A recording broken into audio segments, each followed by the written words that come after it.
Hello everyone. I'm going to be responding to Antonio's speech, in which he proposed that city layouts cause a disadvantage to minorities. And he split this with two supporting claims. He said that the way cities are designed cause an economic disadvantage against minorities. And the second being, city zoning / layout cause negative health and environmental disadvantage to minorities.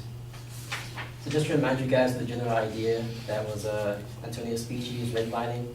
So redlining is basically when cities are labeled as predominantly minority, and thus are kind of labeled as bad areas. So we go into his first claim, which was the way cities are designed cause an economic disadvantage to minorities. I'm going to just state a fact that he stated.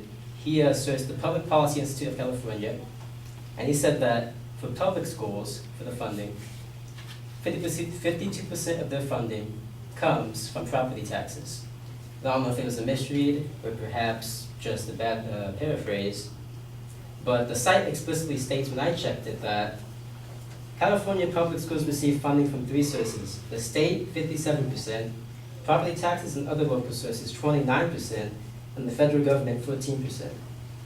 That's a 23% difference from what the applicant stated. Furthermore, in 1978, Proposition 13 reduced the local property tax, which is revenues available to schools. And in 1988, Proposition 98 mandated that the state must give at a minimum 40% of the general fund to education. All three of these facts just show that the prevalence of property taxes has actually gone down in the years, and have actually been becoming less of the funding for public schools.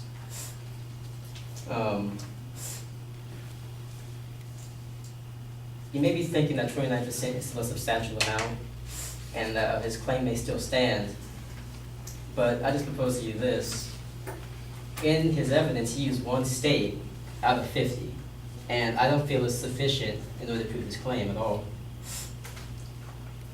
He used another piece of evidence to try to support this. He said that the gap in performance in public schools between the rich and the poor, he tried to basically make a large inferential leap that the funding in public schools, or rather, more specifically, the way cities are designed is the reason for this huge gap in achievement. And I don't think this is the case at all, because there are multiple causes that he did not consider or state in his speech that lead to the same conclusion.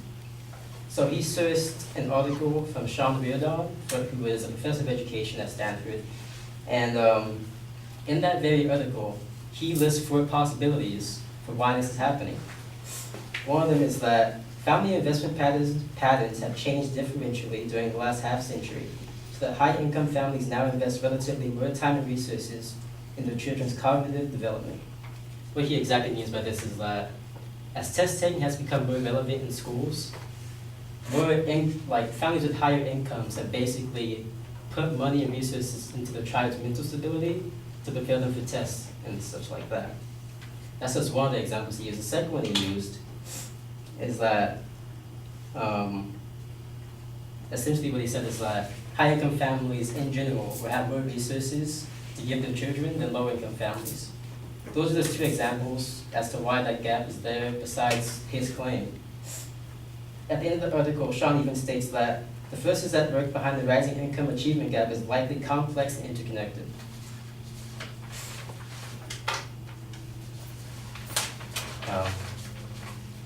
Sorry, I forgot to state my claim at the very beginning.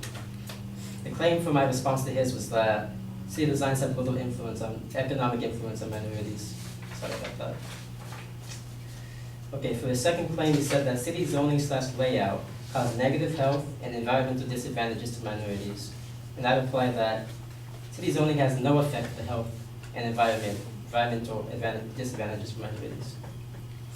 So for his first piece of evidence, he stated that due to lower property value, hazardous industries, landfills, waste sites, and other industrial facilities are most often located in communities of color. The issue I have with this is that he does not question the other causes, once again. Well, actually, excuse me. He doesn't question what came first. So, the way I see it, were the plants built first and then minorities moved there? Were the minorities already there and then they built the plants? He doesn't question that. I have evidence that proves that the plants were built first. So according to the National Center for Environmental Economics, upon the building of a plant site, housing values grew less rapidly, and percent minority increased more rapidly in these areas than other neighborhoods. He also found evidence that white and rich households tended to leave neighborhoods after the siting of a plan. So this just directly goes against his claim, and it shows that instead of being a discriminatory issue, it's more of an economic issue, and it's ultimately unrelated. So to conclude, the advocate's argument suffers from large inferences that do not have sufficient or adequate amounts of evidence to support them, and he does not thoroughly consider the multiple causes that could be causing his claims. Thank you.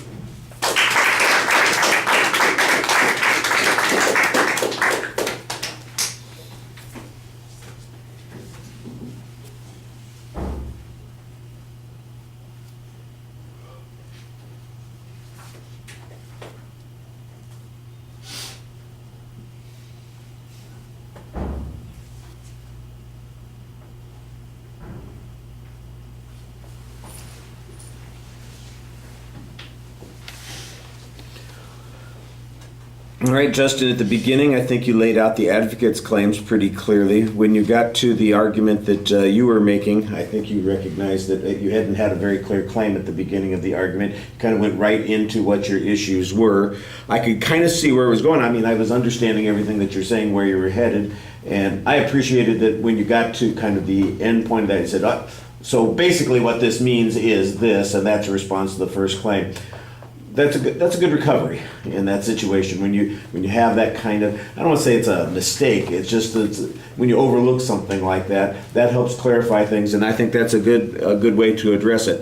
I thought that the information that you had on that was pretty effective, suggesting that the property tax impact is highly exaggerated. You show that, for instance, that there's a 23% difference between the statistic that the advocate is citing and what's going on in the state of California, and you've got very solid citation on that information, so I thought that was good.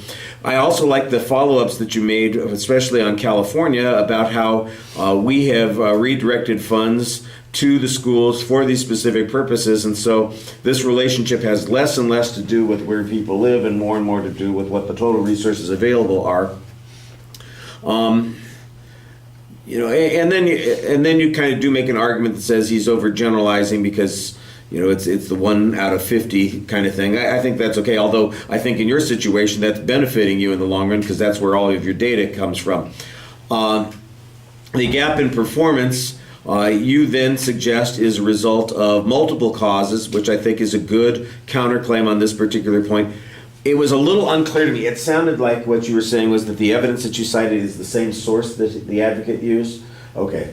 You want to emphasize that kind of thing because that was not as clear as it needed to be, and that benefits your credibility substantially when you can say, wow, the advocate said this particular thing, but later on in the article or in another place, the source that they cited suggested it's a much more complex relationship.